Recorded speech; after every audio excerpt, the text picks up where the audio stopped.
What's going on, guys? Coach Rhett back with 22.2. This is our tips, tricks, and breakdown video. Very similar to last week. We're going to take you through our pre-workout, our move workout, and then our post-workout stuff and tips and tricks for the day. So I got done testing this out. It is a doozy. If you don't know what the workout is, it is 1 to 10 and then back down of deadlifts and burpees. So 1 and 1, 2 and 2, 3 and 3, etc., all the way up to 10.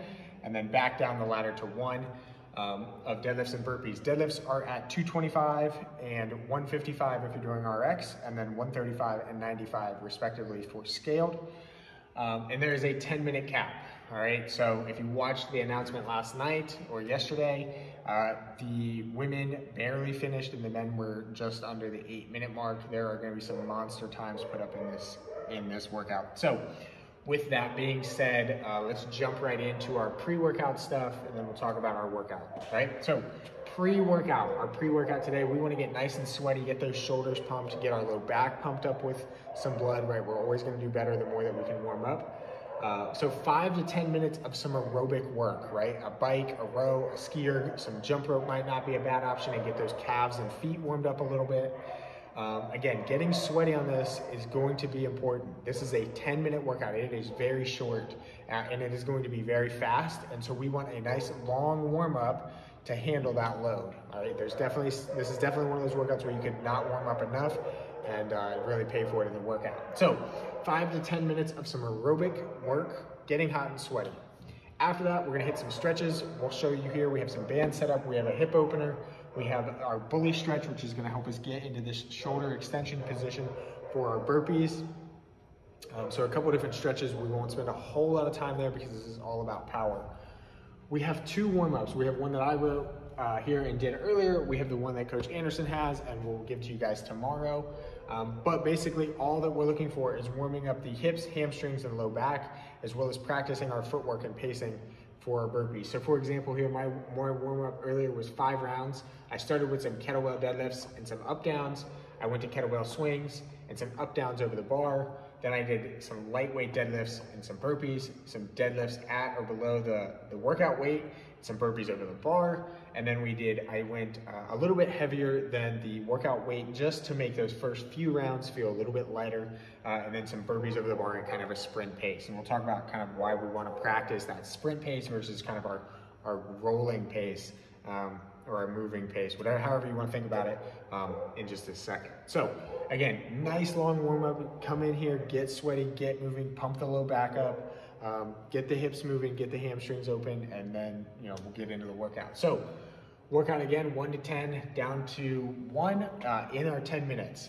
Here's our general tips for the day. This is going to be a 10-minute AMRAP, all right?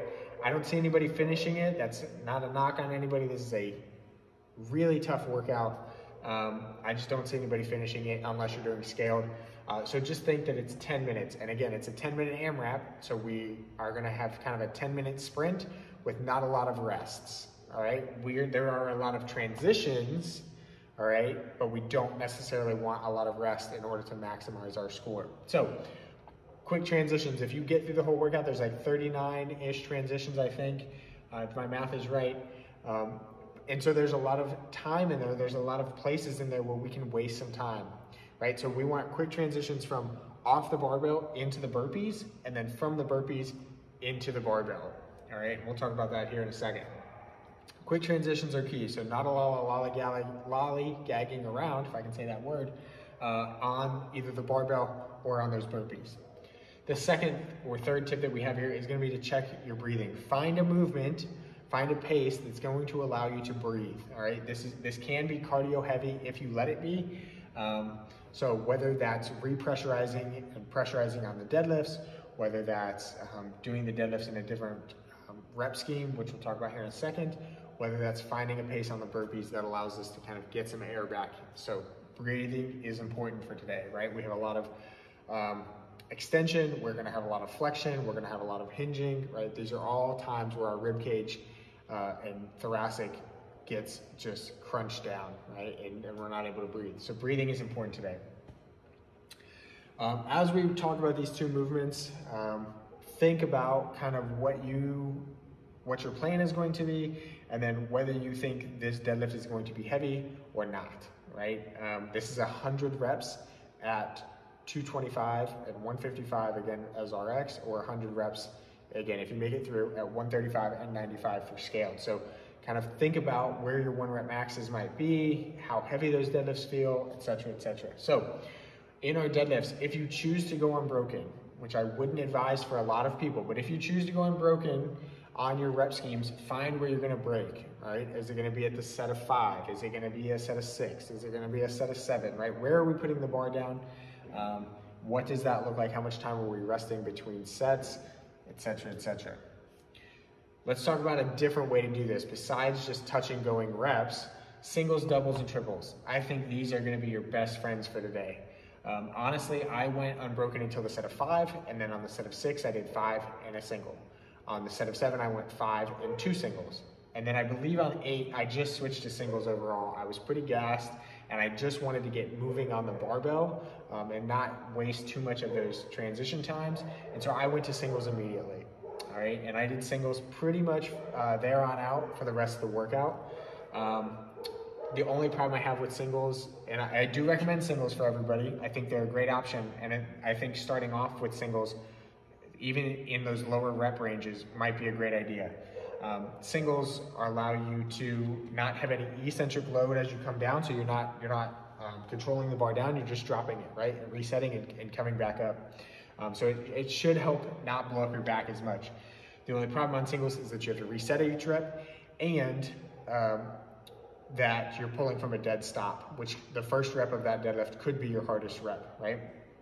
I think doubles and triples are a great option if you can stay there, right? So for instance, let's say the set of 7, right? That's 3 doubles and a single, or that's 3 triples, or a triple and then double, right? Any way you want to break that up. The more that you can plan this out and stick to that plan, I think the better off you're going to be. It's much easier to think about even those small sets, right? 7s, 8s, 9s, and 10s as 5 sets of 2 rather than 2 sets of 5 or 1 big set of 10, especially when you're feeling it. So singles, doubles, and triples. Play around with that tomorrow in your warm-up, see how it feels. Watch other people, right? Again, I would recommend singles and doubles pretty much the whole way through. Another thing that I did was mix up my grip. So I started with a double overhand. I went to a mixed grip on one side, then I would switch it to the other side. And doing rounds like the 9s and 10s, I would switch that grip kind of all throughout as I'm pulling my singles, mainly just to keep me mentally engaged, right? This is definitely one that hurts enough and is fast enough to where you can kind of lose track of time thinking about how bad it hurts and taking breaks and things of that nature. And so switching up the grip helped me stay mentally engaged with what I was doing and keeping moving on the barbell. The other thing that you can do for your grip is to move it a little bit wider.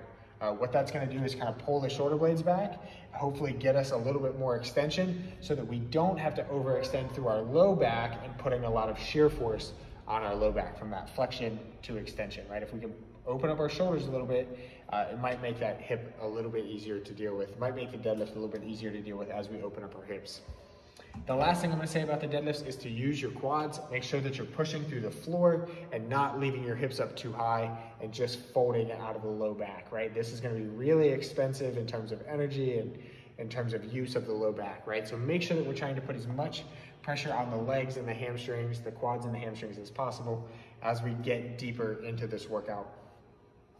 Moving on to the burpees. For our burpees, we want quick off the floor, right? Our arms are going to be super gassed today from the burpees, and so getting off the floor quick is going to be key, right? It should just be a quick touch, and then we're right back up, all right? Staying on the floor doesn't do us any good. It doesn't continue our rep. It's not a great place to rest. So quick off the floor, you can rest standing up if you need to.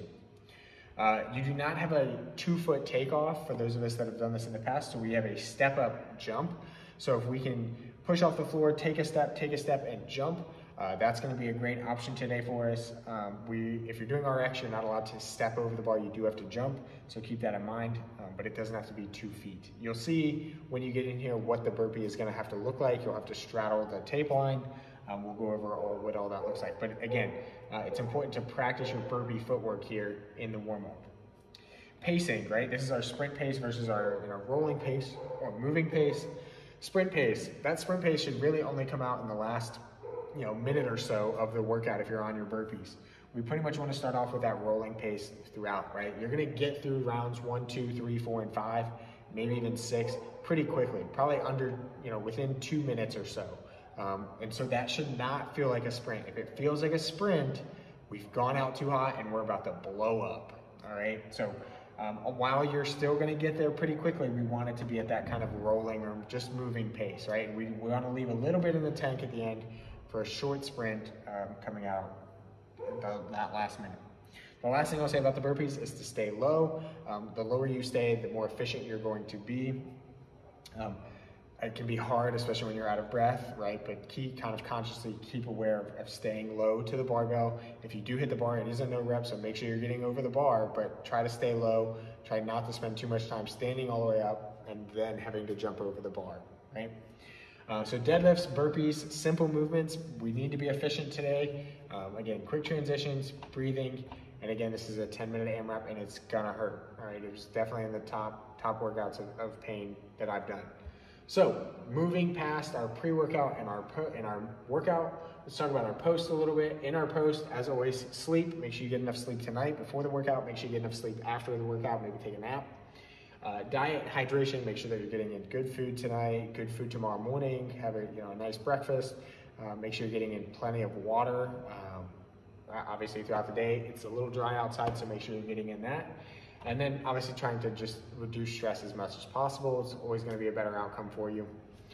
Past that, after you get done with the workout, it's gonna be pretty common to see everybody just kind of laying on the floor, rolling around in some pain. Our goal is to get you guys up and moving, 5 to 10 minutes of some walking, right? It can be backwards walking, it can be forwards walking, or some other aerobic work, just nice and easy.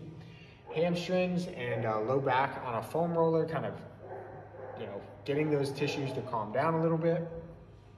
Same thing with the front and back side, right, of our abs and our core. So some up dog, some down dog, just kind of moving and getting things, again, cooled down a little bit before we take off for the day. And then again, deciding on Sunday whether we're gonna take a full recovery day or an active recovery day. Full recovery would mean not coming to the gym. Active recovery would be here at the gym. On this workout, I would actually recommend maybe coming in for an active recovery day on Sunday, right? You'll do the Sunday class, you won't go super hard. We'll spend some time kind of lighting up some of those tissues, getting some blood back into those tissues, especially again, the low back and the butt and the abs. And just kind of breaking up some of that lactic acid that may have built up over time. I think if you were to take a full rest, it's a great combination to feel really sore on Monday, right? Monday and all of next week is a deload week for us, so it shouldn't be super heavy. So I think that active recovery will help us kind of break some of that up and get ready for the week versus having Sunday and Monday where we're pretty trashed from this workout. So, but again, we'll talk more about that tomorrow. You guys will see how the floor is laid out. We will see everybody at 10. Again, just like last week, you'll warm up, you'll hit your lift, and then you're expected to judge or vice versa. We'll make sure that everybody has proper time. So this is a short workout. So again, longer warm up. So you guys crushed it last week. I'm excited to see what you guys do this week. And we will see you guys next week for the same type of video.